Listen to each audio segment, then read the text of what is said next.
நீங்க ஒரு நாளாவது உங்க வாழ்க்கையை பார்த்து கேட்டதுண்டா?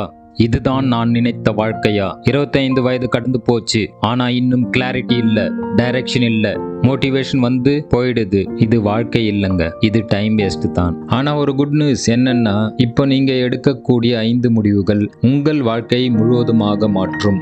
வணக்கம் நண்பர்களே, இது மைண்ட் மேக்னெட் தமிழ். நான் உங்கள் நண்பன். இங்கு நாம மைண்ட் பவர், ஹெல்த், மோட்டிவேஷன் எல்லாத்தையும் தமிழ் மொழியில் எளிய முறையில் கற்க போறோம். சப்ஸ்கிரைப் பண்ணலனா சப்ஸ்கிரைப் பண்ணிக்கோங்க. உங்க வாழ்க்கையை நீங்கள் மாற்றி அமைக்க இப்பொழுது எடுக்கக்கூடிய 5 முடிவுகள் உங்களுக்கு துணையாக இருக்கும். Decision number 1, enough is enough. போதும் போதும். ஒரு ஸ்டேஜ்ல எல்லாருக்கும் வரும் அந்த ஃபீலிங், இப்போது போதும் போதும்டா வாழ்க்கை. அந்த நாள் தான் ரியல் சேஞ்ச் ஆரம்பமாகும்.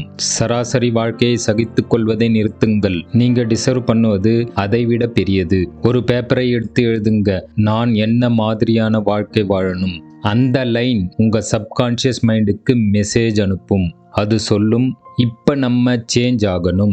இரண்டாவது முடிவு, டிசிஷன் நம்பர் 2, டேக் 100% ரெஸ்பான்சிபிலிட்டி. 100% பொறுப்பை ஏற்கவும். இது உங்க வாழ்க்கை, சோ உங்க ரெஸ்பான்சிபிலிட்டியும் உங்களுடையது தான். மற்றவர்களை குறை கூறுதல், புகார் செய்வதை நிறுத்துங்கள். வளர்ச்சி எப்போ ஆரம்பிக்கும் தெரியுமா? நீங்க சொல்லும் அந்த ஒரு வாக்கியம், இது என் தவறு, இட்ஸ் மை ஃபால்ட், நான் அதை சரி செய்வேன், and I will fix it. அந்த செகண்ட்ல நீங்க பவர்ஃபுல் ஆகிடுறீங்க. ஏனென்றால் இப்பொழுது நீங்கள் உங்கள் கட்டுப்பாட்டில் இருக்கிறீர்கள்.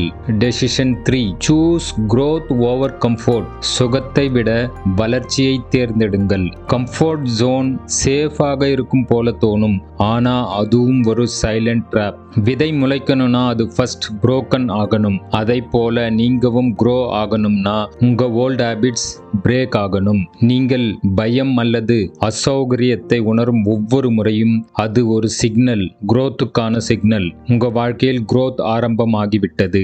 Decision number 4, build 1 daily habit. ஒரு தினசரி பழக்கத்தை உருவாக்குங்கள். பெரிய சேஞ்சஸ் வேண்டாம், ஒரு சிம்பிள் ஹேபிட் போதும். டெய்லி 30 மினிட்ஸ் செல்ஃப் இம்ப்ரூவ்மெண்ட்டுக்காக டெடிகேட் பண்ணுங்க. புத்தகத்தை படியுங்கள், உடற்பயிற்சி செய்யுங்கள், ஜேர்னலை எழுதுங்கள், மெடிடேஷன் செய்யுங்கள். கன்சிஸ்டன்சி தான் magic, motivation temporary, consistency permanent. கன்சிஸ்டன்சியை பற்றி மேலும் தெரிந்து கொள்ள மற்றும் அதில் உள்ள 3 லெவல்களை புரிந்து கொள்ள என்னுடைய இந்த வீடியோவை பாருங்கள். வீடியோ லிங்கை டிஸ்கிரிப்ஷனில் கொடுக்கின்றேன். அடுத்த முடிவு, 5வது முடிவு மிக முக்கியமானது. Decision number 5, protect your energy. உங்க எனர்ஜியை சேவ் பண்ணுங்க. உங்க எனர்ஜி தான் உங்க life force.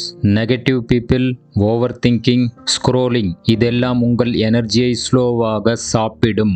Ask your self everyday, இது எனக்கு எனர்ஜி கொடுக்கிறதா இல்லை எனர்ஜியை எடுத்துக்கிறதா? உங்களுக்கு சக்தி தருவதை மட்டும் தேர்ந்தெடுங்கள். ஏனென்றால் உங்கள் சக்தி உங்கள் விதியை உருவாக்குகிறது. வாழ்க்கை நீளமாக இல்லைனா பரவாயில்லை, ஆனால் மீனிங்ஃபுல்லாக இருக்க வேண்டும். இன்றே ஒரு முடிவு எடுக்கணும். என் வாழ்க்கையை வீணாக்குவதை நான் முடித்து விட்டேன். நான் என் வாழ்க்கையை உருவாக்கப் போகிறேன். I am going to create my life. இந்த செய்தி உங்கள் இதயத்தை தொட்டிருந்தால் கமெண்ட் செய்யுங்கள். எனது புதிய வாழ்க்கை இன்று தொடங்குகிறது. மேலும் இந்த வீடியோவை ஷேர் பண்ணுங்க. ஏனென்றால் ஒரு செய்தி ஒரு வாழ்க்கையை மாற்றும். இது போன்ற மனது மற்றும் வாழ்க்கை சம்பந்தமான வீடியோக்களை பார்ப்பதற்கு சேனலை சப்ஸ்கிரைப் செய்து கொள்ளுங்கள். நன்றி நண்பர்களே, நன்றி.